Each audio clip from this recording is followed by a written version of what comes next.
각 사람은 위에 있는 권세들에게 복종하라. 권세는 하나님으로부터 나지 않음이 없나니 모든 권세는 다 하나님께서 정하신 바라. 그러므로 권세를 거스르는 자는 하나님의 명을 거스르니 거스르는 자들은 심판을 자취하리라. 다스리는 자들은 선한 일에 대하여 두려움이 되지 않고 악한 일에 대하여 되나니 내가 권세를 두려워하지 아니하려느냐. 선을 행하라. 그리하면 그에게 칭찬을 받으리라. 그는 하나님의 사자가 되어 내게 선을 베푸는 자니라. 그러나 내가 악을 행하거든 두려워하라. 그가 공연히 칼을 가지지 아니하였으니 곧 하나님의 사역자가 되어 악을 행하는 자에게 진노하심을 따라 보응하는 자니라.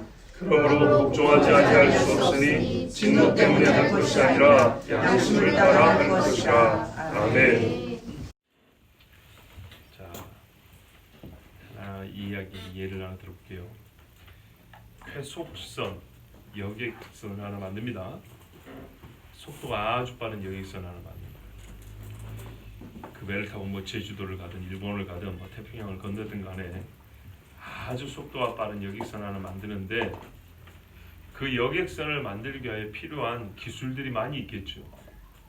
그리고 그 기술이라는 것은 어떤 이론에 의하여 갖춰지고 완성이 되겠죠. 물살을 가르고 나가야 되잖아요. 이 물의 움직임에 관한 이 말할까요? 이론들을 유체역학 뭐 이렇게 부릅니다. 흐르는 것들의 운동에 대한 이론이라는 거죠. 그 다음에 기체역학. 공기 저항을 적게 받아야 되겠죠. 특히 그는 비행기에 중요한 문제지만 쾌속선에게도 중요하죠. 그죠? 쾌속선을 무슨 화물선처럼 만들 수는 없겠죠. 기체를 거슬고 나가야 되니까 뭐 유체역학, 기체역학, 내연기관. 자, 이제 기름을 떼고 엔진을 돌리지 않겠습니까? 그러면 내연기관 원리를 알아야 될 거 아니에요? 그 힘이 얼마인지, 기름을 뗄 건지, 전기를 쓸 건지, 가스를 뗄 건지, 뭐 이런 것들 어느 게 더 효율적인가? 하여튼 뭔가 이런 엔진에 대하여 알고 있어야 그것을 배에 얹어서 사용할 수 있겠죠. 기타 등등등. 배 한 척을 만드는데 나룻배 하나를 만드는데도 여러 가지 필요한 구비 지식들, 구비해야 될 지식들이 있습니다. 고급스러운 큰 배, 복잡한 것일수록 더 많은 이론들이 조합이 이루어져야 되고요. 그 숙성도가 높아야 됩니다. 맞지요? 예. 엔진이면 좋은데 전혀 공기역학을 몰라요. 그래가지고 배를 아주 호박같이 만들어놨어요. 그러면 어떻게 될까요? 기름만 엄청 먹겠죠? 세게 그러니까 시끄럽기만 하겠죠? 예, 말하자면 그런 겁니다. 뭐가 좀 어울리고 맞아야 된다는 얘기죠. 그래서 쾌속선 하나 만드는데 여러 전문가들이 달라붙어서 자기 순서에 따라 작업을 합니다. 그죠? 자, 왜 이야기를 하냐? 우리가 국가와 그리스도인의 관계에 대하여 이야기를 할 때 뭉뚱그려서 국가와 그리스도인은 이런 관계를 가지고 있어라고 한 문장을 만들 수가 없는 거예요. 이거는 굉장히 숙성된 사고방식을 갖고 있어요. 성숙이라고 할까요? 성숙이나 숙성이나 성숙된 사고방식 또는 사고의 깊이와 생각의 시간이 좀 오래 묵어야 이게 어느 정도 갖춰지는 개념 정리예요. 무슨 말씀인지 아시겠죠? 예수 믿는 사람이 국가와 그리스도인의 관계라는 주제는 처음 예수 믿을 때 생각 안 해요. 우리의 복음서에도 쓰는 순서가 다 있는 거예요. 로마서가 복음의 정수를 할 때 복음은 어디까지 미치냐면 개인이 천국 간다 만이 아니고요. 하나님 앞에 죄 용서받고 의롭게 되어 천국 간다 만이 아니라 복음이란 얼마나 폭이 넓고 광범위하며 정말 강력한지 세상을 바꿨다고요. 얼마 전에 서구 문명이라는 것이 기독교 문명과 거의 동일시되어 여겨지는데 그 정도로 엄청난 힘을 가진 게 복음이라고요. 물론 그걸 온전히 복음의 능력을 온전하게 활용하지는 않았어요. 그래서 무고한 사람이 많이 죽었고요. 세속적 욕심을 채우기 위해서도 복음을 빙자해서 나쁜 짓도 많이 했어요. 그건 인간의 본성이 그래요. 자, 하여튼 복음의 위대함은 개인이 골방에 앉아서 죽을 때까지 가만히 있다가 혼이 영이 떠나서 천국 간다 이게 아니고요. 이 땅을 사랑하는데도 복음이 들어간 그 사람 통해서 세상이 바뀌는 거예요. 근데 그 바뀌는 것이 그 사람이 뭘 하고 사느냐 하면 여러 가지 일을 하고 살아요. 그리고 여러 가지 일을 하는 것은 다양한 관계를 맺고 있다는 얘기예요. 그 중에 가장 광범위하고요, 총괄적인 어떤 관계망이 뭐냐면 국가에 있어서 국민으로서 사는 그리스도인이에요. 예, 한 국민 혹은 백성, 왕 앞에서 백성으로 사는 그리스도인. 그 위에 있는 권사의 관계가 가장 깊은 사고와 복잡성이 거기에 있어요.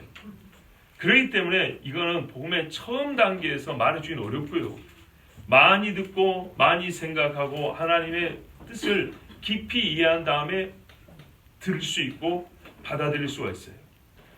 자, 그런데 이 국가와 그리스도인의 관계를 얘기하는 데 있어서 아까 배를 이야기한 것처럼 그냥 한마디로 배는 말이지 쾌속선은 이렇게 만들면 돼, 이렇게 안 돼요.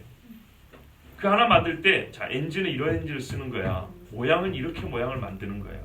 왜 그러냐면 하고 이렇게 여러 가지 부분적 이론들이 모여서 전체적으로 쾌속선을 만드는 것처럼 국가와 그리스도인으로서 국민의 관계 또는 위에 있는 권세에 대하여 그리스도인이 어떻게 살아야 되느냐의 문제는요, 단방에 그걸로만 스케치부터 스케치해서 배를 만드는 게 아닌 것처럼 이렇게 스케치하듯이 그렇게 가르칠 수 있는 게 아니에요. 그 안에는 세부적으로 보면 여러 가지 이론, 여러 가지 뭐랄까요, 부분적인 진리의 부분들이 있어요. 그것들이 모아져서 국가와 그리스도의 관계가 가르쳐지게 돼 있어요. 아시겠죠? 자, 오늘 그 중에 한 가지를 보는데요. 뭐냐면 인간의 도덕성, 도덕 발달, 요즘 말하면 도덕 발달 단계예요. 우리 인간은요, 도덕성을 가지고 있죠. 그런데 이 도덕성이 자라요. 어릴 때와 장성할 때가 달라요. 그죠? 예, 떡 하나 주면 심부름 좀 해라, 뭐 해줄 건데, 여기서 딱 보고 자기가 알아서 해주는 단계까지 우리 일상적으로 말하면 이렇게 자란단 말이죠.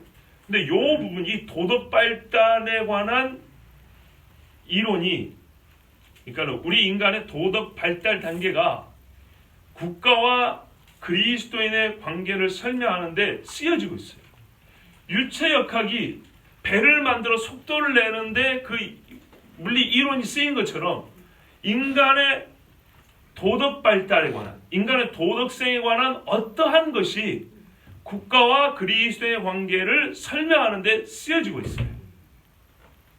본문에서 보이십니까?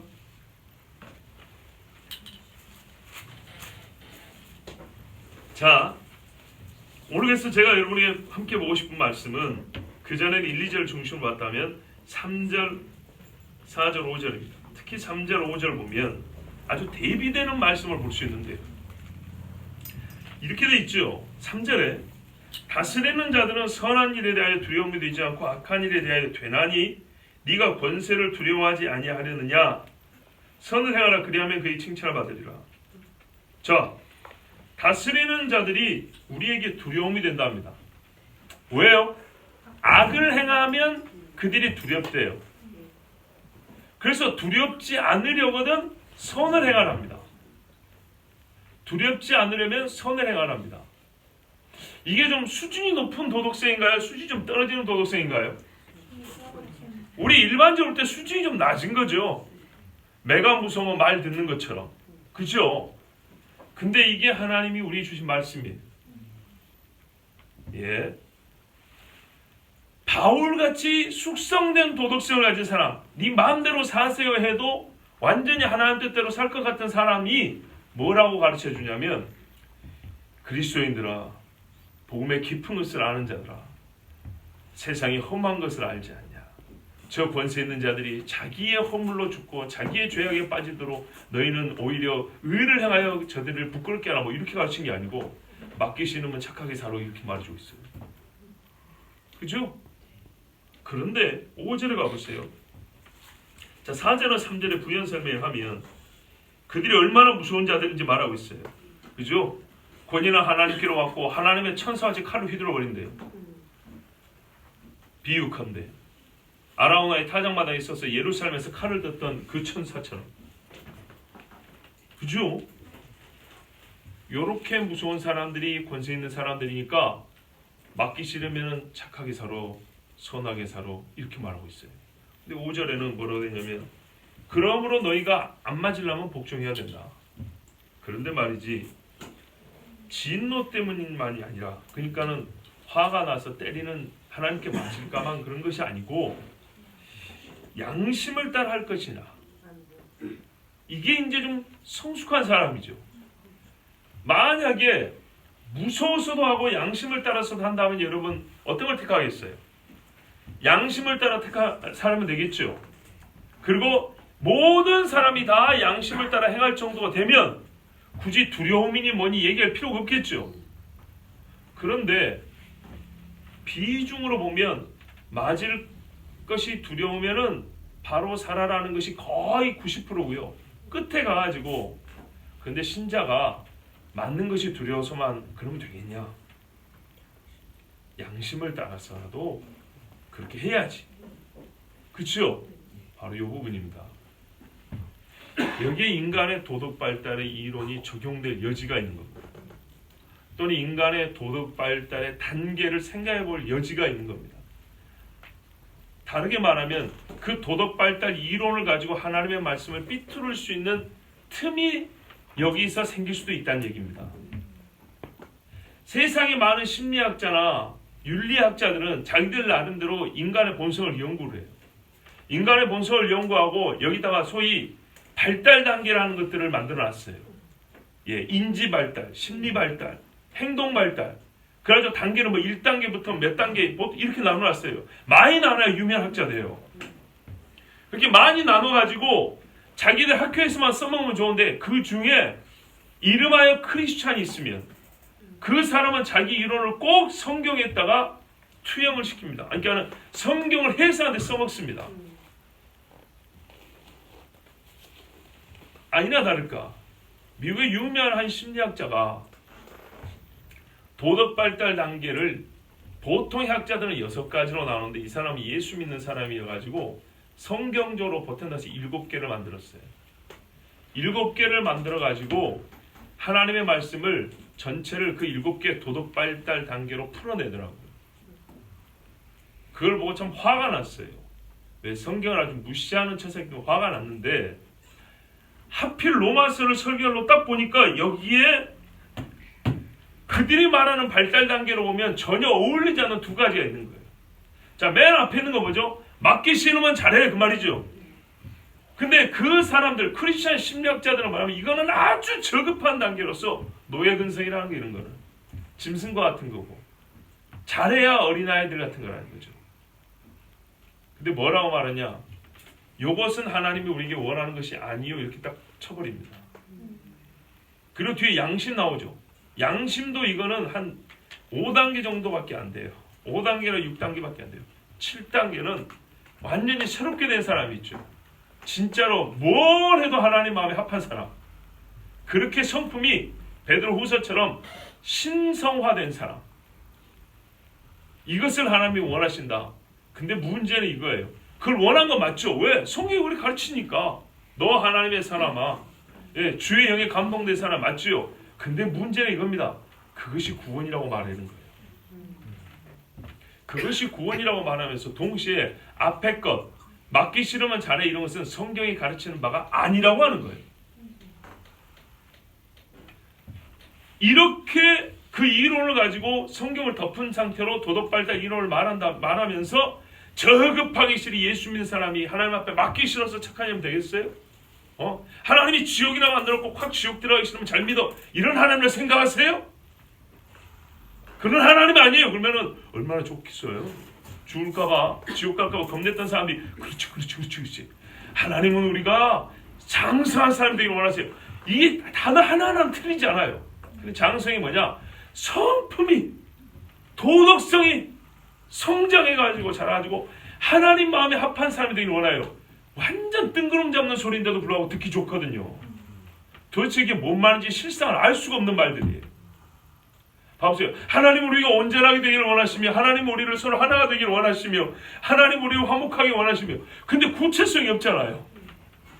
하나님의 형상을 회복하기를 원하시며, 근데 그게 뭔데? 어떻게 되는데 그게? 이런 설명이 없어요. 이분들의 특징은 이런 거예요. 각양 좋은 말들은 다 갖다 놔요. 헛똑똑이 말쟁이들. 그렇게 다 갖다 놓고 하는데, 그러면서 말하면 지금까지 우리는 하나님을 잘못 봤다는 거예요. 예? 지금까지 우리는 하나님을 잘못 봤고, 진짜 성경 말하는 하나님은 어떤 분이냐? 하나님의 법을 알아야 하나님을 아는 것인데, 왜냐하면 하나님은 명령이 많잖아요. 근데 그 말들을 다 알고 뭐냐면 인과응보는 하나님의 가르침이 아니고, 잘한 자에게 상 주고 잘못한 자에게 벌 준다는 것은 하나님의 가르침이 전혀 아니고, 그것은 완전히 거짓말이고, 하나님은 우리가 하나님의 원래 주신 성품을 회복하기를 원하셔. 이게 의야. 이렇게 말한다고요. 왜 그러냐? 이게 도덕 발달 단계 이론하면 최상급이거든요. 그래서 우리가 나오는 거예요. 옛날에는 예수를 그냥 맹자, 공자, 도덕 선생했는데, 요즘에는 도덕 선생하면 예수님을 그렇게 도덕 선생으로 말하지는 않아요. 알겠죠? 예수님을 도덕 선생으로 말하는 게 아니라, 성경에서 우리가 예수로 말미암아 성령의 사람이 되잖아요. 예수 믿고 주의 사람 믿고 성령의 사람이 되면 이룰 수 있는 가장 하나님을 닮은 모습, 그것을 보면은 도덕적 성장이 거기에 있거든요. 그래서 예수를 도덕 선생이라고 말하는 것이 아니라, 성경이 우리를 가장 고차원의 도덕적 존재로 만들기를 원한다. 그게 하나님의 법의 목적이고 의다. 그게 구원이고 의다. 이런 식으로 말을 해요. 말하자면 이게 이제 신복음주의의 심리학 버전입니다. 자, 오늘 그래서 그 이야기를 좀 하려고 그래요. 그 사람들이 이러에 따르면 오늘 이 말씀은 모순이에요. 왜요? 3절 4절은 그들의 이론에 따르면 하나님의 말씀이 될 수가 없어요. 그들은 하나님의 말씀이 있는 그대로 보자고 자기들 이론에 맞춰 하나를 보는 거예요. 그래서 자기들 이론에 어울릴 법한 구절들만 갖다 인용을 합니다. 뭐죠? 위로한 이야기, 치료한 이야기, 불쌍히 여긴 이야기, 하나님이 진노하고 벌준 이야기, 이런 이야기는 안 합니다.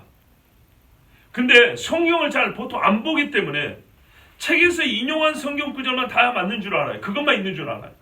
그러니까 사람들은 그런 달짝지근한 이야기를 들으면서 어떻게 해요?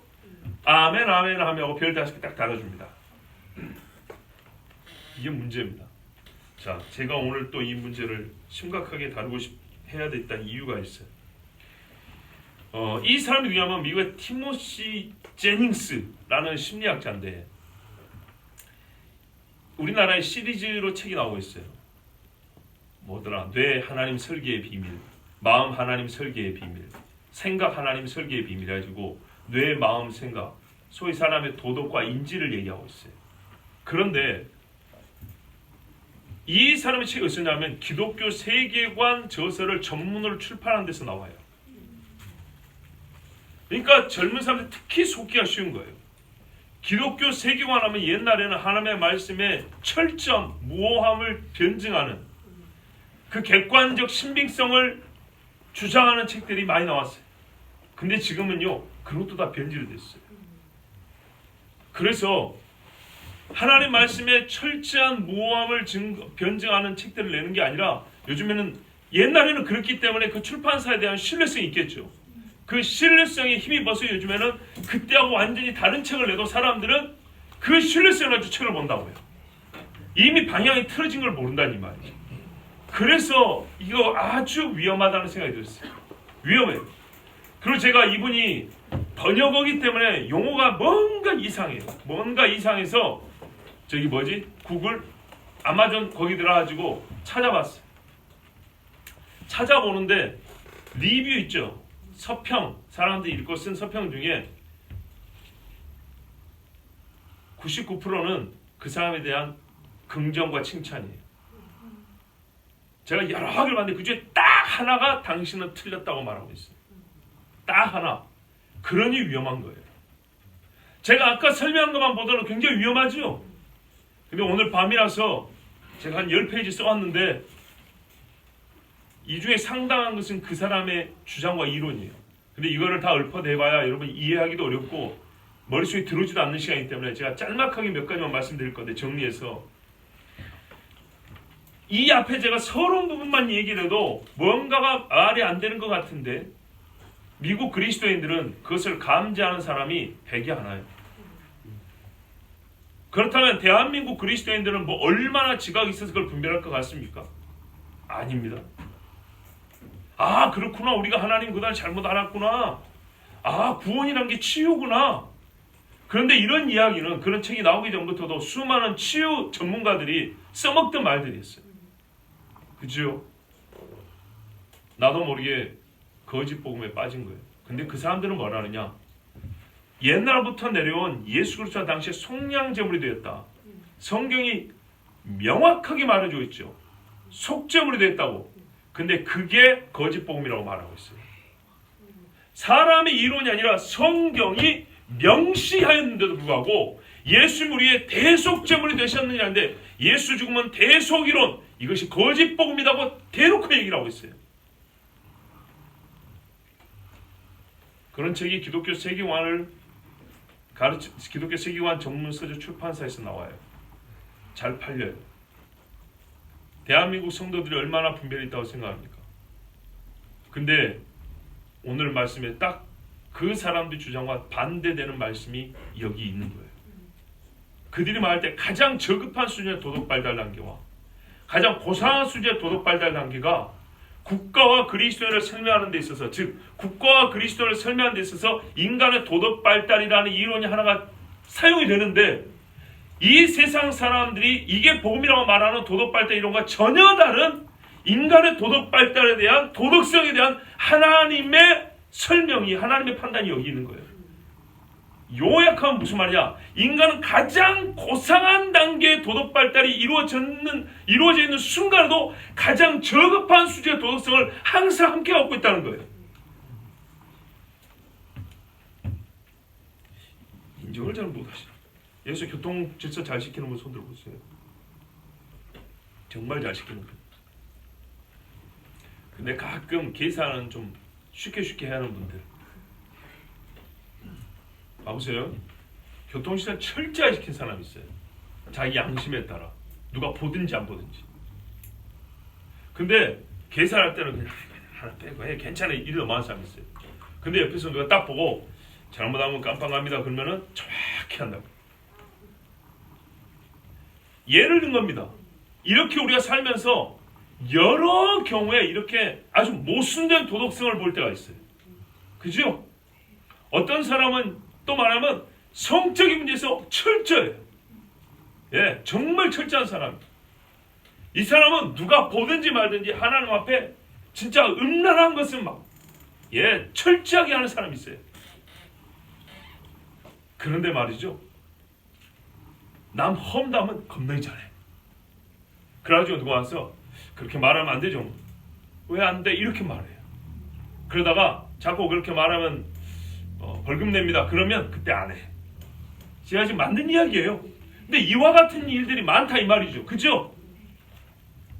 근데 이런 사람들 뭐냐면 우리가 모든 면에서도 도덕성이 다 잘하는 줄 알아요.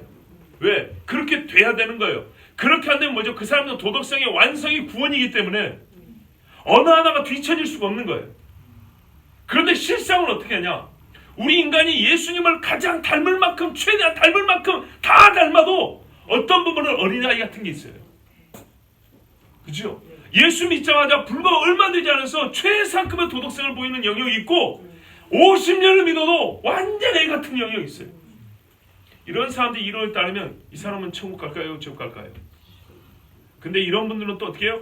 도덕성이 구원인 자들은요, 예수 그리스도의 대속 의미가 없기 때문에, 즉 우리 인간이 뭐예요? 죄인이 아니고 환자이기 때문에 지옥 자체가 없어요.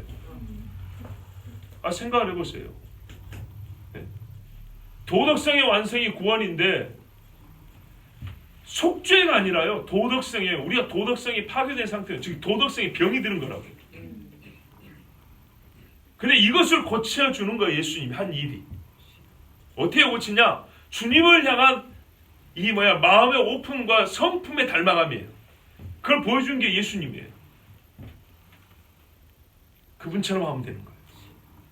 그걸로 하나님이 존재하시다는 걸 믿고, 어떤 걸 믿냐? 하나님이 나를 사랑한다는 걸 믿고. 절대 이건 믿으면 안 돼. 하나님이 나한테 분노하신다는 믿으면 안 돼요. 로마서에 보면은 우리가 원수 되었을 때 있죠. 이런 말씀은 눈 감고 넘어가야 돼요. 읽으면 안 돼, 그런 말씀은.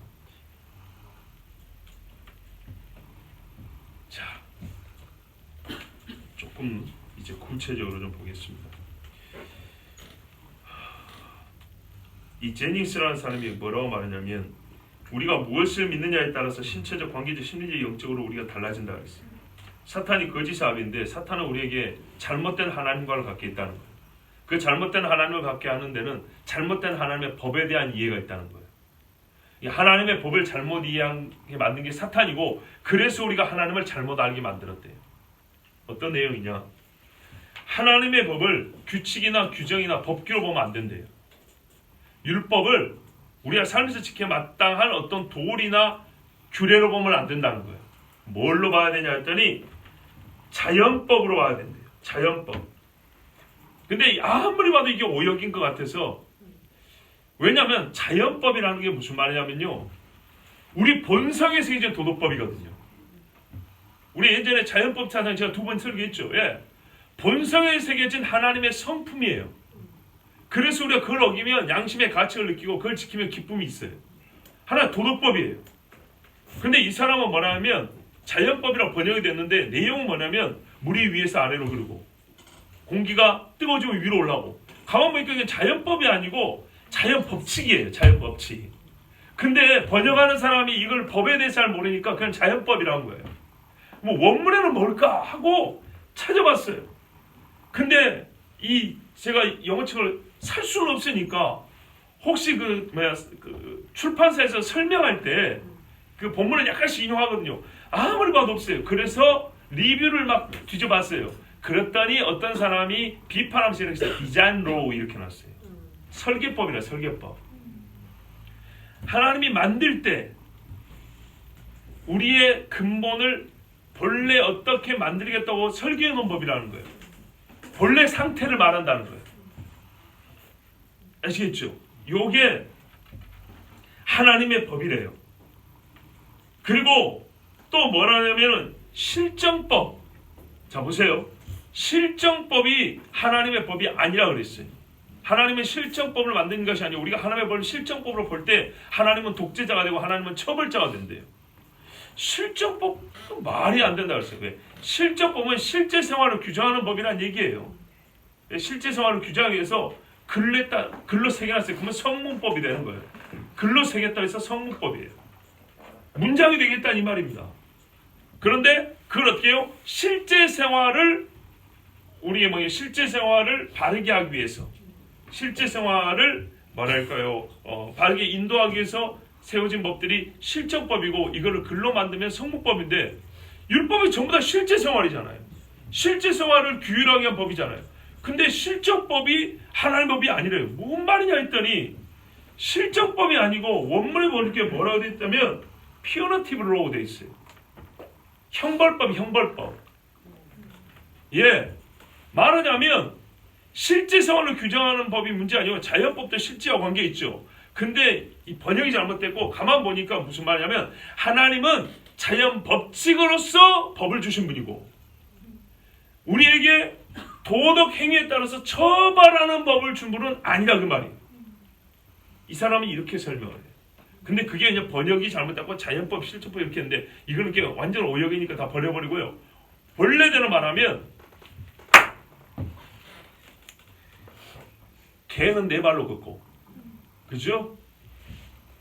발전기가 되면 교미하고, 임신을 하면 이렇게 새끼를 베면 몇 달 만에 낳고, 이런 자연의 순리가 있죠. 하나님이 원래 만들어 놓은 법칙이 있죠. 하나님의 모든 법은 이거라는 거예요.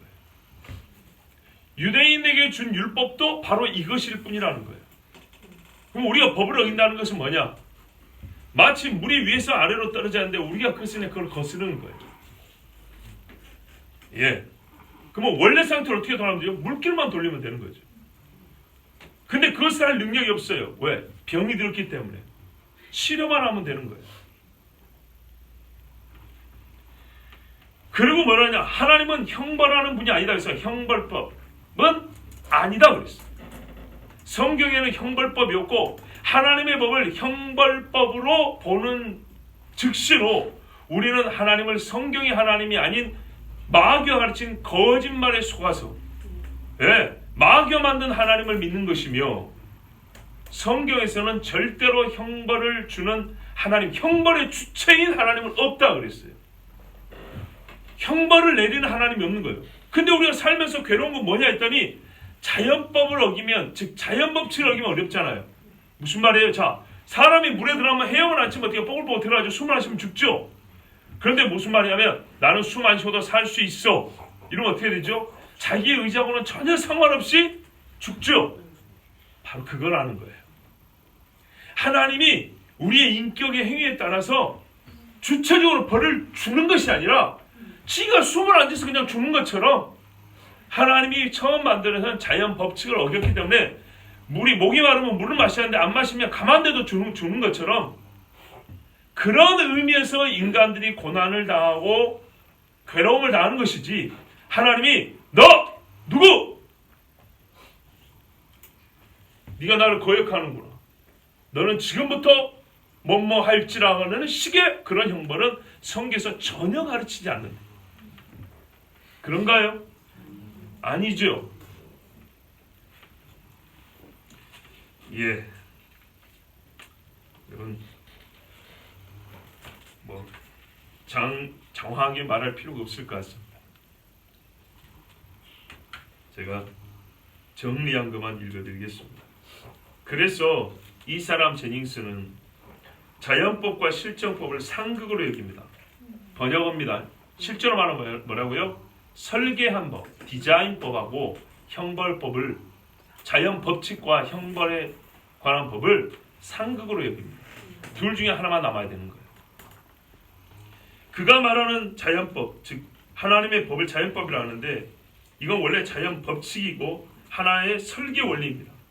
본래 설계된 대로 작동하기만 하면 모든 것이 완벽한 법입니다. 그래서 인간의 타락은 설계를 거스른 것이죠. 설계된 대로 안 돌아가는 거예요. 그래서 범주가 아니라 고장인 거예요. 그 사람의 용어로 실정법은 보니까 형벌법인데, 정의를 세우기 위하여 죄에 대한 징벌을 명시하고 집행하는 근거로서의 법입니다. 그렇죠? 앞으로 사람을 죽인 자는 이렇게 한다 했죠. 율법 분명히 그래 돼 있죠. 이러한 형벌법은 하나님의 법이 아니라고 주장합니다. 야, 참 문제입니다. 자, 따라서 이 사람들의 주장에서, 이와 같은 사람들의 주장에서는 심판이라는 건 있을 수가 없습니다. 죄인을 벌하는 하나님은 성경의 하나님이 아니며 인간 독재자의 투사에 불과합니다. 이게 하나님의 법은 원래 자연 법칙인데, 인간들이 법을 만들어서 너 말 안 들으면 죽어, 너는 말 안 들으면 유배, 막 이런 거 있죠. 요 법 사상을 성경에 투영해서 우리가 율법을 그렇게 해석한 거라는 거예요.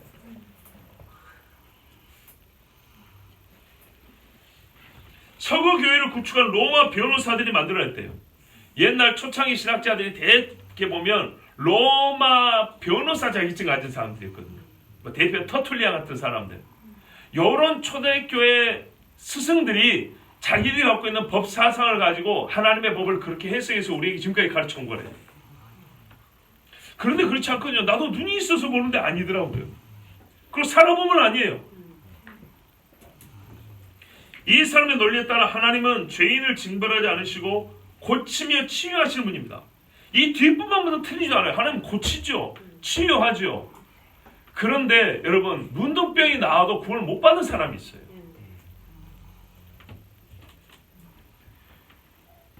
진실을 말하면 죄인은 없고 망가진 마음만 있다는 것입니다. 망가진 마음. 만일 누군가 하나님을 징벌하시는 분으로 말한다면 하나님을 폭군이나 독재자와 같이 여기는 것이고, 또 사람이 만든 법과 그 법을 집행하는 사람처럼 하나님을 이해하는 잘못을 범하는 겁니다. 그러니까 여러분이 저한테 지금까지 수년 동안 잘못된 하나님 배운 거예요. 난 그렇게 설교했잖아요. 성경에 있는 대로. 사탄의 거짓말에 속은 것이랍니다.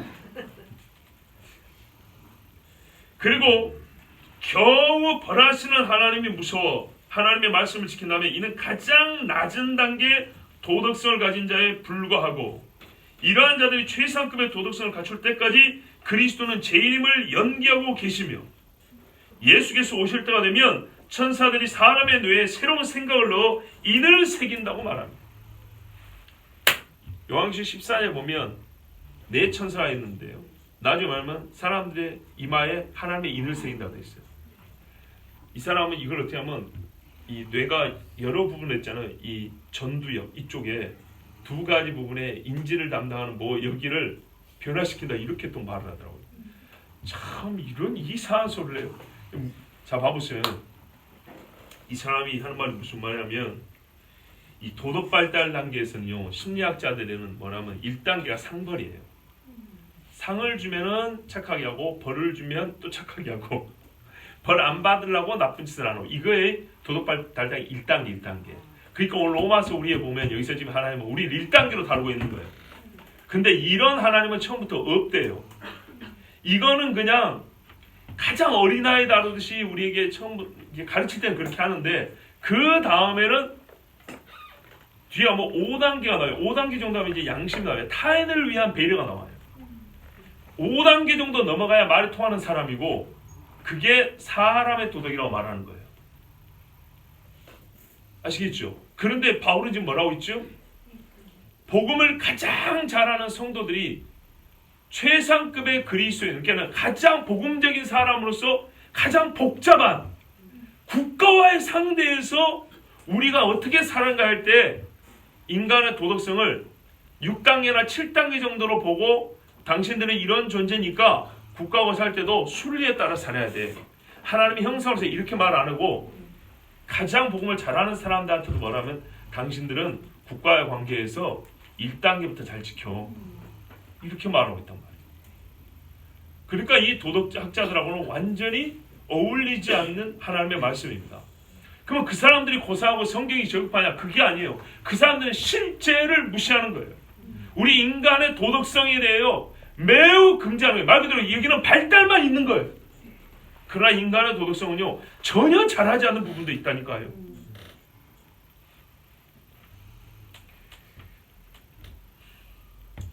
그래서 그 도덕성이 모든 인류가 거의 6단계나 7단계급에 이를 때까지 주님이 안 온대요. 왜? 그 전에 와버리면 어떻게 하죠? 저급한 애들이 많잖아요. 예수님의 십자가는 어디다 써먹는지 나는 이해할 수가 없어요. 제 말이 아닙니다. 이 사람 말입니다. 여러분 살다가 별소리를 다 듣죠. 별소리를 다 듣는다고. 그 별소리가, 죄송합니다 여러분, 오늘도 뭐 먹고 살까만 걱정하는 사람들이 아니라 조금 생각 좀 해보고 고사한 척 하는 사람들한테 이게 밥 먹고 난 다음에 차 마시면 하는 이야기거리라는 걸 여러분 아십니까? 신학교에서 신학생들이 요 정도 수준의 얘기를 하면서 잘난 척을 한다는 거 아십니까? 우리가 알든 모르든 이런 것들이 설교에 교묘하게 섞여져 있다는 거 아십니까? 그 교묘한 것을 제가 적나라하게 얘기하니까 여러분, 야 이런 소리 어디 있어? 우리 못 들어봤는데 그런데 아니요, 많이 들어봤어요 사실은.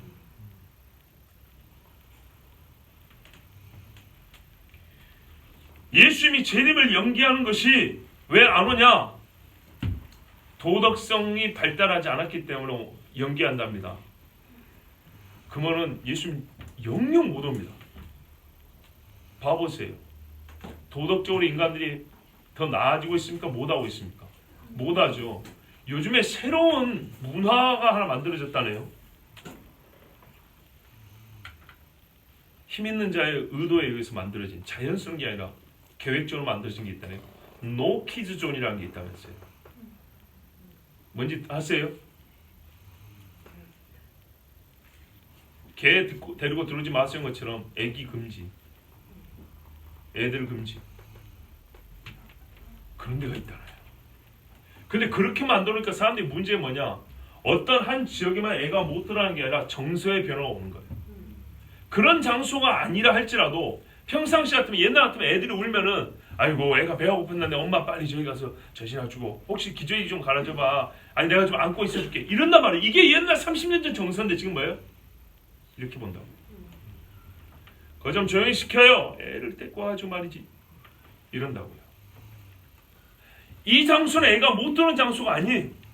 그런데 그런 게 만들어지면 어떻게 해요? 사람의 마음이 이렇게 악해진다고요. 갈수록 이런 쓸데없는 것들을 만들어서 사람들이 서로 정죄하고 하나님 앞에 당신은 죄인다 이런 정죄가 아니라 일상생활에 우리 일거수일투족이 매우 상식적이고 매우 자연스러운 행동마저도 죄인으로 보는 정죄의 심리가 만들어지고 있단 말이죠. 근데 언제 예수님 올까요? 성경은 거꾸로 말하거든요. 당신의 도덕성이 다 고상해지면 그때 예수님 온다가 아니라 너희들이 가장 저급할 때 너희들이 스스로 도덕적 발달이 아니라 내가 너희를 엎어 완전히 새롭게 하라고 온다 이렇게 말씀했어요. 이 사람들은요. 그래서 우리가 도덕성이 성숙해지면 만물의 하나님과 연합을 이루는 회복이 이루어진대요. 쉽게 말하면 구원이 우리 손에 있다는 거예요. 신복음주의 심리학 버전이라니까요. 자, 이를 위해서 예수님이 하신 일이 뭐냐? 제가 제일 궁금한 게 있어요. 예수님이 뭘 했냐 했더니 예수님이 하나님에 대한 온전한 신뢰와 그분의 사랑이 무엇인지 보여주었고 사람은 그분 예수님을 보고 나를 사랑하신 하나님을 믿는 것으로 족하다. 우리가 하나님을 우리의 자연법칙대로 하면 물이 위에서 아래로 흐르듯이 사람은 만들어진 이후에 자연스럽게 하나님을 우러러보게 돼 있다는 거예요. 근데 이게 깨졌어요. 그래서 하나님 안 봐요. 근데 예수라는 인간이 와가지고 그 최초의 상태대로 하나님을 자연스럽게 우러러보며 사랑하며 섬기는 거예요. 그것을 보면서 아 우리도 저래야 되는구나. 제가 지금 아주 저급한 말 나오려는데 그게 됩니까? 안 되죠. 여기 계신 여러분 그렇게 됩니까? 삶에서 정말 가장 고급스러운 도덕성을 보인 사람이 옆에 있어야 되면 따라갑니까? 안 따라갑니까? 안 따라가죠. 2000년 얼굴도 못 본 예수를 누가 따라한단 말이에요. 그래서 이 사람의 관점에서 히브리서 6장에 보면 죽은 행실을 회개함. 도의 초보가 있잖아요. 세례와 죽은 부활과 회개하는 것과 이런 것들은 말 그대로 이거는 폐기 처분해야 될 거예요. 이런 것에 더 이상 있으면 안 된다. 죽은 행실을 회개함? 회개! 하나님의 법을 말 그대로 법으로 보는 거야? 형벌법으로 보는 거야? 이렇게 나오는 거예요. 회개는 무슨 회개야? 받아들이면 된다니까. 실정법, 곧 죄인인 인간이 제정한 법과 다를 바 없이 형벌을 위협해 강제로 시행하는 법. 하나님의 법을 이렇게 보면 안 된다는 거예요. 근데 사실 하나님의 법이 꼭 이런 식으로 설명되는 건 아니에요. 공통점이 있는 거예요. 법을 가지고 하나님 그 법의 근거에 벌을 내린다. 상을 준다는 건 맞아요. 그런데 하나님이 뭐냐면 강제하지는 않아요. 그래서 이 사람은 하나님의 법을 형벌법으로 이해하면 이런 교리가 나온답니다. 고난과 죽음이 가해지는 원인은 죄가 아니라 하나님이다. 여러분, 하나님이 우리에게 형벌을 낸다 하면 고난의 원인이 하나님이 됩니까? 근데 이 사람의 논리는 그래요. 그러니까 이 사람들이 하나님에 대해 잘못 보는 거예요. 봐보세요. 하나님이 우리에게 법을 만드시고 그 법대로 처벌하신다면 우리가 당하는 고난의 원인은 하나님이야. 근데 성경은 이런 논리 말 안 하거든요. 근데 이 사람이 이걸 받아들이기 싫으니까 우리가 어떻게 해서라도 하나님 앞에 돌릴 수 없는 이 좀 그 부정적인 이야기를 우리 안 하고 싶어 하잖아요. 하나님이 형벌의 주체다. 맞는 이야기지만 꼭 이런 식으로 표현하고 싶지 않잖아요. 이런 그 하나님에 대해 우리가 조금 그 극단적 표현을 안 하고 싶어 하는 이런 심리를 그대로 써가지고 하나님 관을 바꿔버려요. 그런 소리 하기 싫어? 그러면 내가 말하는 식으로 하나님의 법을 이해해야 돼. 하나님의 법은 자연 법칙이야. 디자인으로 해요. 죽음은 그래서 자연 법칙과 같은 것입니다. 본래 자연 법칙 안에서 구원받은 걸 살게 된다는 겁니다. 아담이 하나님 앞에 범죄했지요. 그래서 아담이 죽었잖아요. 그건 뭐냐면 하나님과의 본래 관계를 자기가 이렇게 깨뜨렸기 때문에 그에 의해서 자연스럽게 죽어간대요. 원래 깨지면 죽게 돼 있대요. 그런 것도 같지요. 그렇죠. 근데 이게 반은 맞고 반은 틀린 겁니다. 왜냐하면 아담은 술을 하고 죽었지만 아담이 죽기 전에 먼저 죽은 사람이 있죠. 아벨요. 아벨은 왜 죽었죠? 가인이 때려 죽었죠. 그겁니다. 이건 자연 법칙에서 자연 법칙을 거슬렀기 때문에 그 거스른 만큼 그 법칙에 어긋난 만큼 해를 당하는 것이 아니고요. 예, 뜨거운 물을 우리가 조금 부으면 조금 여기 되고 많이 부으면 완전 화살면서 치러 오래야 되는 것처럼 그런 것이 아니고요. 우리가 완전히 하나님을 떠났음으로 말미암아 그 죄악된 본성으로 변화된 변질된 우리 본성을 가지고 살기 때문에 이제는 어떻게 되냐면 하나님 앞에 가인이 아담 같은 죄를 지은 건 아니었어요. 그렇죠? 아담이 선악과를 따먹었지 가인이 따먹은 건 아니라고요. 근데 따먹지 않은 가인 속에 훨씬 더 악성이 있어요. 그래서 동생을 쳐 죽여버렸다고요. 하나님을 예배하는 꼴을 보기 싫어서 쳐 죽여버렸다고요. 이거는 자연 법칙에 벗어난 만큼이 아닙니다. 이건 하나님과의 단절에서 오는 말 그대로 하나님이 내린 벌입니다. 벌. 인격이 행한 일을 자연 법칙으로 설명한다는 것 자체가 말이 안 되는 겁니다. 그래서 이 사람은 하나님을 우리 사람은 환자고 하나님은 의사로 봅니다. 치유와 회복의 근원으로 하나님을 보고 그렇게는 하시죠. 근데 어떻게 하시냐면 대속죄물 대신 예수님을 근거로 하시거든요. 근데 그게 아니고 이 사람들은 뭐 한다고요? 성품을 바꾸심으로 그렇게 한다고 주장합니다. 그래서 지옥도 당연히 없다고 말해야 되겠죠. 그러나 성경에서는 반복하여 재판장이라는 이름으로 하나님을 부릅니다. 이 사람의 말입니다. 진정한 의란 하나님 앞에서 바르게 된 마음과 사고와 성품이다. 속사람의 변화다. 뒤에는 또 그렇다죠. 속사람의 변화. 문제는 이겁니다. 이걸 누가 이루었는가? 아니 누가 이걸 이루고 산 사람이 있냐고요. 우리 중에. 이 땅에 사는 사람 중에. 여러분 가만 보세요. 참 희한하죠. 희한한 게 뭐냐면 우리가 10대에서 50대까지 오는 동안에 40년 동안 교회 다니면서 신앙생활 많이 합니다. 설교도 훨씬 많이 됐습니다. 그죠? 근데 그 40년이 지난 동안은 기쁨이 많이 없어져 버렸죠. 묘하죠. 웃음이 없어져 버렸어요. 깨르르 이게 없어져 버렸어요. 40년 동안 지식은 훨씬 많아졌거든요. 그러면 이게 무익하냐? 그건 아니에요. 다른 면에 있어서 많이 성숙해졌어요. 그런데 동시에 옛날에는 안 배워도 가지고 있었던 좋은 것들인데 많이 배우는데 이상하게 잃어버린 것들. 그건 배워서 잃은 걸까요? 아니요. 안 배웠으면 지금 갖고 있는 좋은 것마저도 다 잃은 거예요. 원래 좋은 것이 살면서 살수록 계속 떨어지게 돼 있어요. 근데 하나님의 말씀을 배우니까 일부가 유지가 되거나 하나님의 말씀이 없을 때 갖고 있을 수 없었던 좋은 것들이 다시 발생하여 이거를 키운 거예요. 그래도 잃는 것들이 많아요. 그 중에 대표적인 것이 즐거워하는 마음들, 깨끗한 마음들이에요. 하나님의 말씀이 근데 우리를 정결케 한다고 그랬거든요. 말씀이 정결케 해도 바울이 그렇게 탄식한 것처럼 로마 7장 오호라 나는 공부한 사람다 그런 것처럼 죄인은 말이죠. 하나님 앞에 이 저주받은 죄인들은 말이죠.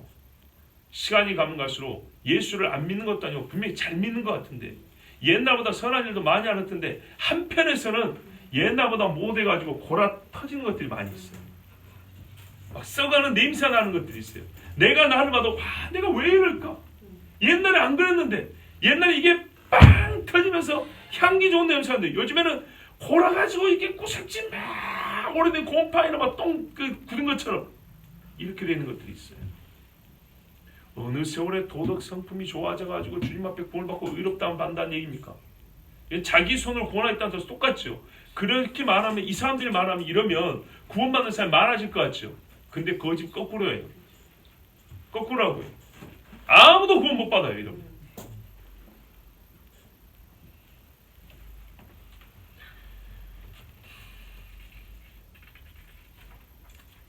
예.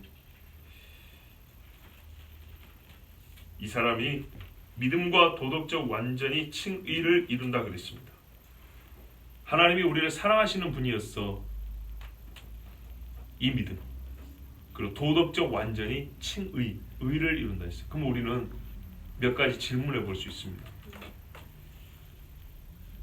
어떻게 도덕적 완전을 이룰 수 있는가? 그리고 성경에 말씀한 그리스도는 도대체 무엇을 하신 것인가? 하나님의 진노와 형벌에 대한 성경의 명시적 가르침은 어떻게 이해할 수 있는가? 수용할 것이냐, 거부할 것이냐? 그리고 도덕적 완전이라고 하는데 도덕적 완전이 무엇이냐? 기준이 있는가? 무엇을 가지고 도덕적 완전을 하겠어요? 예전에 이거 똑같은 맥락이에요. 사람들이 말해요. 착하게 산 사람은 좋은 데 가야 된다고 했어요. 자, 늘 물어보죠. 착한 게 뭔데요? 무엇을 기준으로 착하다 할 것이며 착하다는 판단은 누가 할 겁니까? 다 자기가 돼요. 솔직히 그래요. 그래서 물어보죠. 그러면 유는 착하십니까? 아니래요. 이 한심한 사람아, 스스로 구원 못 받는다 소리를 하는 이론을 주장하는 이유가 뭐냐 도대체. 자기 입으로 해서 주장했는데 가만 보니까 자기 주장으로 자기는 구원 못 받는다잖아요. 당신 착하십니까? 했더니 아니라잖아요. 내가 아는 사람은 착하다잖아요. 항상 다 그런 식이죠. 다 양심 있어서. 그러면 뭐하러 착한 사람이 좋은 데 간다 주장을 하냐고 당초. 예수 믿고 구원 받는 게 훨씬 낫죠. 그죠? 근데 예수 믿는 걸 싫어하니까 그딴 이론을 만들면 그건 아무짝에 쓸모없는 거라고요. 똑같은 거예요 사실은. 도덕적 완전에 이른 사람이 하나님 앞에 의롭다고 하는데 도덕적 완전이 뭐냐고요. 그걸 어떻게 이룰 건데요. 누가 이뤘는데요. 누가. 이 사람은 자기가 무슨 말인지 몰라요. 왜냐? 자기가 그랬거든요. 예수가 그랬대요. 그리고는 한 사람도 예를 들지 못해요. 한 사람. 이 글을 쓴 자신은 얼마나 도덕적 완전히 이뤘을까요? 여러분 제발 그럴듯한 소리 넘어가지 마세요. 도덕 발달 이론이라는 것을 많이 만들고 최신 이론을 만들어낸다 해서 사람이 실제로 도덕 발달이 되는 게 아니에요. 우리는 말이죠. 나도 그렇고 여러분도 그러는데 과거 사람들 비판을 잘해요. 분석은 항상 과거예요. 그죠? 어쨌든 과거는 확정되어 있으니까. 그 말은 동시에 무슨 말이냐? 아무리 눈이 밝은 사람도 현재는 잘 모른다는 얘기예요. 자기 자신을 보는 눈이 제일 어두워요. 이 사람들이 하는 게 무슨 말이냐? 결국 그 말이에요. 도덕 발달이 잘 이루어져야 된다는 도덕 발달 단계 당신들이 이론을 만들었잖아요.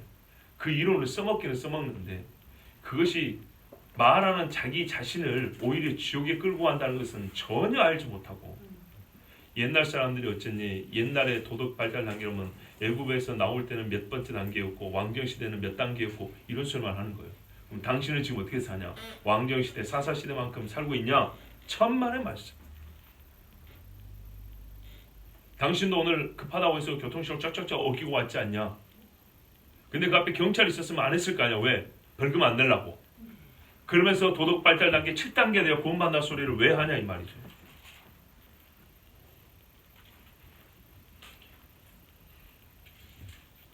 그래서 이 사람들은 예수님의 속죄에 대한 성경 말씀을 전혀 인정하지 않습니다. 자, 이제 오늘 본문과 상관하는 거 한 가지만 말씀드릴게요. 분명히 도덕 발달 단계에서 7단계는 뭐라고 말하냐면 하나님과 연합이라고 되어 있어요. 하나님과 연합. 어떤 식으로 연합이냐면 이분들은 성령을 몰라요. 성품이 하나님 성품화된 것이에요. 근데 성경이 이걸 안 가르치면 가르친다고요. 항상 문제는 최종 목표는 맞아요. 목표를 맞는데 어떻게가 다른 거예요. 왜가 다르고 누가가 다른 거예요. 내가 이거를 연마해서 되는 게 아니라고요. 성령의 새롭게 하심. 율법이 연약하여 할 수 없는 생명의 성령의 법이 한다 그랬어요. 근데 누가 싸우세요? 내가는 죄의 법과 싸운다 그랬어요. 이거는 사람이 자기가 연마하고 되는 문제가 아니에요. 그런데 이 사람들은 스스로 어떻게 해요? 도덕 발달 단계 최상급으로 가면 그게 구원이 된다고 했어요. 그러나 여러분 이거 아시죠? 이 최상급의 도덕 발달 단계, 즉 하나님과 연합한 마음은요. 성경에도 말하는 건 맞긴 맞아요. 즉 그들이나 우리나 목표는 같아요. 목표는 같은데 이 목표를 이루어가는 과정에서 하나님은요, 그들이 말한 1단계를 생각보다 많이 쓰세요. 1단계 뭐라고요? 상벌 단계. 잘하면 상 주고 못하면 벌 준다. 근데 여러분 그거 아세요? 도덕 발달 단계에서 이 1단계만큼이나 옳은 것과 그런 것을 가장 명료하게 가르쳐주는 단계가 없어요. 그죠? 말하자면 그 차원의 단계는요, 1단계가 잘 배워지고 갖춰진 사람이 되는 거예요. 어릴 때 애가 부모한테 배운다고요. 밥상머리 교육이라고 배운다고요. 애가 아무것도 몰라요. 매 맞으면서 배운다고요. 그런데 그게 어떤 과정이냐면 이것이 옳고 이게 틀리다는 것을 가장 명료한 구분선을 가지고 배우는 단계예요. 초등학교 막 들어왔을 때 책상에 금 그어놓고 서로 넘어오지 마 이러잖아요. 이 금이 눈에 보이는 단계라고요. 요 단계를 제대로 배우지 못한 사람은, 이때 옳고 그름을 확실하게 배우지 못한 사람은 나중에 자기 혼자 두면은 알아서 고사한 단계로 가냐? 그렇게 안 돼요.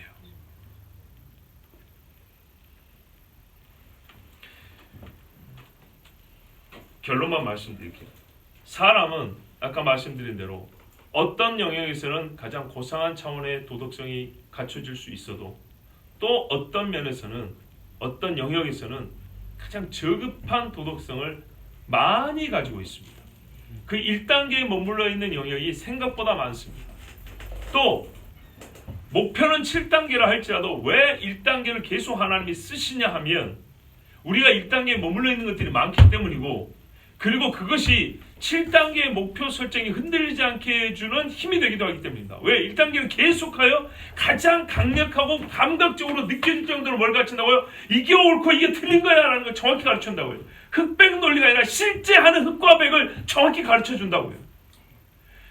연두색도 있고 분홍색도 있는데 아니야 모두 흑백이야 이렇게 말하는 게 아니라 이건 연두색이야, 이건 흑이야, 이건 백이야, 이건 핑크야 라고 이렇게 정확하게 가르쳐주는 것이 뭐라고요? 1단계로. 왜? 사람은 이걸 하기 싫어해요. 몸이 그냥 편하게 살고 싶은 거예요. 그러나 이게 아니라는 걸 가르치는데 인간들이 이걸 거부한다고요. 그래서 하나님이 매를 때릴 때도 있고 때리진 않고 기다려주시면서도 그렇게 우리에게 말씀을 하세요. 너 이렇게 하면 분명히 내가 벌을 한다. 이렇게 해서 사람들은 가장 기초적인 단계에서 이거를 정확하게 구분하는 걸 배워요. 그러면서 어떻게 됩니까? 아, 하나님이 그냥 매만 때리는 분이냐? 왜 하나님이 이렇게 하라고 했을까? 이제 생각이 깊어져요. 그리고 하나님과 교제가 계속 깊어진다고요? 그러면 차츰차츰 어떻게 됩니까? 최종 목표는 같아요. 예, 가만 놔둬도 하나님이 원하시는 것을 자기 본성처럼 살아가는 사람. 예, 거기 가는 게 맞아요. 그런데 이 중간에 뭐가 작동을 하냐? 성령이 역사가 작동을 한다고요. 성령이. 근데 성령이 작동하는 근거는 뭐냐? 예수 그리스도의 대속 죽음을 믿는 자라고. 왜? 우리는 이런 도덕성이 파괴된 이유가 뭐냐면 죄 때문이거든요. 근본적인 문제는 죄란 말이죠. 근데 이 죄가 해결이 되고 나서야 도덕의 진보가 있는 거예요. 근데 죄의 문제를 해결하지 않고 처음부터 죄는 없고 도덕의 저급함이 문제였어. 이렇게 보는 사람한테는 도덕의 발달도 사실은 있지 않아요. 잠시 자기를 속이는 것뿐이에요. 그리고 도덕의 발달이 어떤 부분이 있지만 어떤 부분이 없다는 걸 여전히 이거는 눌러버려요. 이 발달한 부분만 얘기하는 거예요. 그러면서 봐, 이게 칭이야, 이게 구원이야, 이게 모범이 되신 분이 예수님이야 이렇게 말한다고요. 그들의 논리에 이 단선이 연결이 돼요. 그러나 그들이 이 단선을 연결해서 버린 면이 얼마나 많은지 몰라요.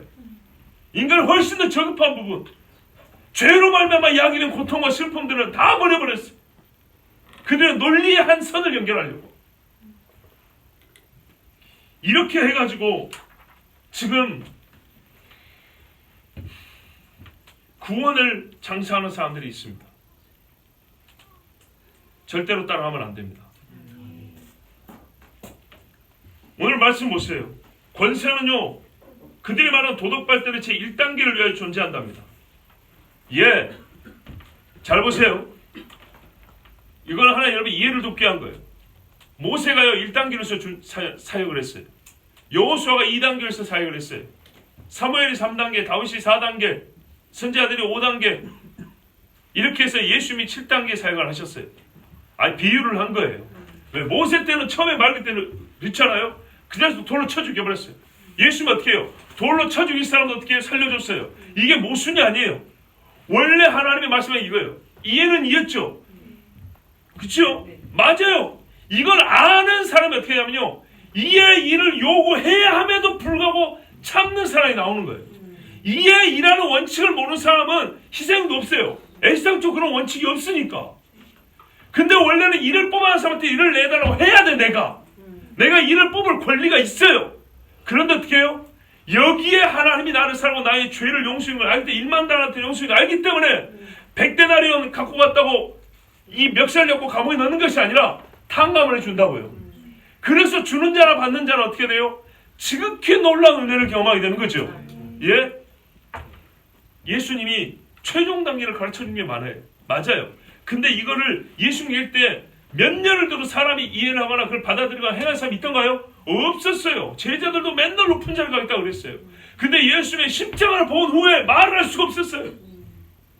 십자가와 부활을 본 다음에는 차마 자리 싸움을 할 수가 없는 거예요.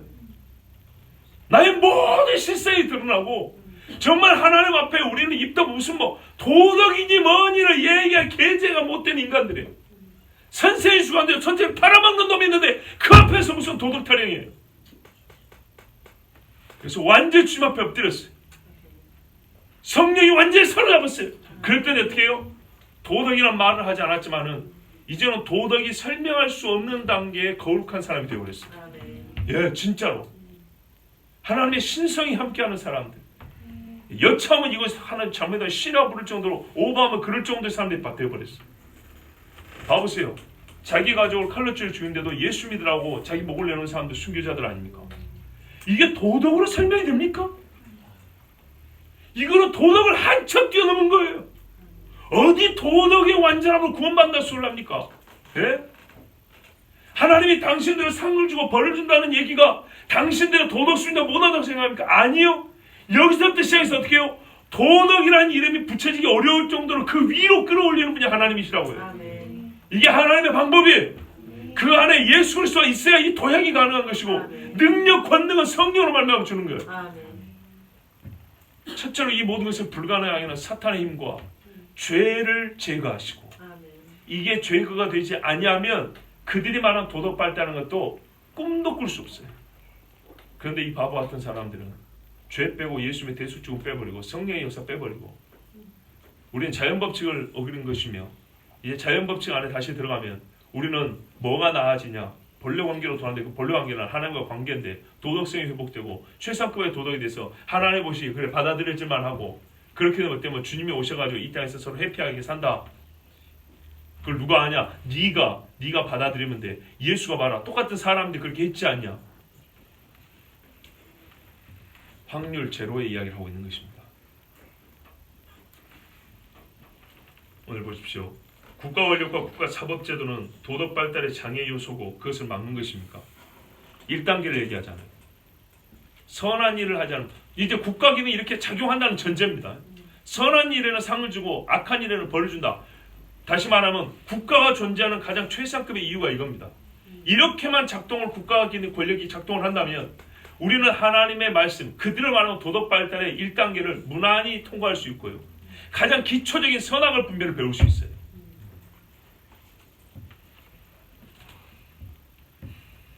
이 땅의 권세가 본래적 기능을 한다면 하나님으로부터 났다 그랬잖아요. 그죠? 하나님으로부터 주어진 국가의 권세고 본래적 기능을 다한다면 하나님을 자원하여 섬기며 선한 양심과 거룩한 목적을 위하여 행하는 백성으로 나아갈 수 있게 됩니다. 그래서 나중에 어떻게 됩니까? 5절을 보면 양심을 따라 할 것이냐가 됩니다. 복음을 이 정도 듣는 사람은 어떻게 됩니까? 양심을 따라 하는 정도가 될 수 있는 사람은 된 사람들입니다. 바울도 그래요. 타인을 배려합니다. 예수님 말했어요. 아버지 집에 가면서 아들이 세금 내는 데가 어딨냐? 그러나 저들이 시험 들지 않게 하기 위해서 내가 어떻게 한다고요? 세금 낸다 하고 물고기 입에서 가져가지고 냈죠. 이게 바로 이 사람들이 말하는 단계로는 도덕발달 5단계예요. 타인을 위한 이타적 행위. 다른 사람을 배려했어. 그뿐입니까? 바울이 뭐라 그랬습니까? 연약한 사람이 실족하기 때문에 내가 평생 고기를 안 먹는다 그랬죠. 예. 근데 이게 바울이 말이죠. 얼마나 많이 배우고 이 세상 훌륭한 선생님한테 배웠습니까? 그때는 이런 생각 못했어요. 근데 뭐가 되고 났어요? 그리스도인 되고 났어. 어떤 그리스도인이죠? 가시체를 뒷발자리가 네가 괴롭다. 네가 나를 핍박한다. 핍박하는 예수. 내가 왜 그를 핍박했죠? 자기가 메시아라 그러니까. 근데 참 메시아이신 예수님을 만나고 나니까 이 일들이 되는 거예요. 40에 하나 가만 매를 3번 맞아도 되는 거예요. 예? 파선을 3번 해도 된다니까요. 고린도 교회 막 자기를 막 비웃고 막 가르쳐 줬는데도 하나님 말씀 복음을 전는데 나중에 갔더니 바울은 뭐가 모자라고 막 비교하고 해도 어떻게 해요? 사랑하는 마음으로 글을 또 쓰고 제자들 또 보내고. 이게 도덕으로 설명이 됩니까? 생명의 성령의 법이 아니면 설명이 안 되는 거예요. 5절 이하 말씀은 세상적으로 볼 때는 최상급의 도덕을 가진 사람, 도덕성을 가진 사람들이지만 성경은 1단계를 우리에게 여전히 말씀하고 있습니다. 1에서 4단, 그들이 말하는 1에서 4단계의 원함과 미숙을 항상 가진 채로 우리는 5단계에서 7단계의 성숙함이 이를 제하고 갈 때서 이기는 겁니다. 그러면 이건 함께 있다는 거예요. 그리고 먼저 올라간 것이 저급한 것들을 끌어주는 힘도 있고 그래요. 그런데 이 모든 일이 하나로 통합되고 공존하지만 가장 선한 일로 결말지을 수 있는 것은 하나님 그 근원에 대한 인식 때문입니다. 무슨 말씀이냐면요. 봐보세요. 이 세상 사람의 도덕성이 그냥 사람의 교육으로 점점 높아진 게 아니고요. 이건 이 땅의 수준인데요. 실제로 도덕성 아까 이상이라고 그랬죠. 그래 도덕 위에 계신 하나님이 이렇게 끌어주는 거예요. 이게 인간이 말하는 인간 세상으로 이렇게 선화에 있다고 생각해요. 인간 세상의 도덕 수준이 이렇게 올라가고 있어요. 그래봐야 여기서 멈춰요. 근데 그 윗선에 하나님의 작동하는 힘이 있어요. 이 위에서 이 사람 세상에 가면 이 밑으로 이게 선이 연결되어 있어서 끌어당긴다고요. 이렇게 해서 도덕도 발달하지만은 도덕 이상의 행위를 한다고요. 이 아래 단계에서 자기들끼리 제 아무리 치고받고 뭐 지지고 볶고 해봐야 절대로 하나님의 성품에는 못 간다고요. 보세요. 하나님의 성품이라고요. 그들 말도 그렇잖아요. 자기들은 이미 법에서 벗어났다면서요. 벗어난 사람들 안에서 무슨 짓을 한들 어떻게 그 이상을 넘어갈 수 있겠습니까? 본래적으로 그 세계 이상의 세계에서 끌어주는 거예요. 그거를 말하면 성령이 하신다는 얘기예요. 성령이 우리를 완전히 이 세상에서 줄 수 없는 완전히 새로운 마음을 준다는 거예요. 그랬을 때 이 땅에서는 율법을 가지고서도 죄를 짓지만은 이제는 율법 같은 이렇게 명문 규정이 없다 할지라도 우리 마음이 완전히 하나님을 닮아서 마치 하늘에 사는 사람처럼 옳고 바른 길을 걸어갈 수 있다 이 말입니다. 자, 예, 오늘 여기까지 전하겠습니다.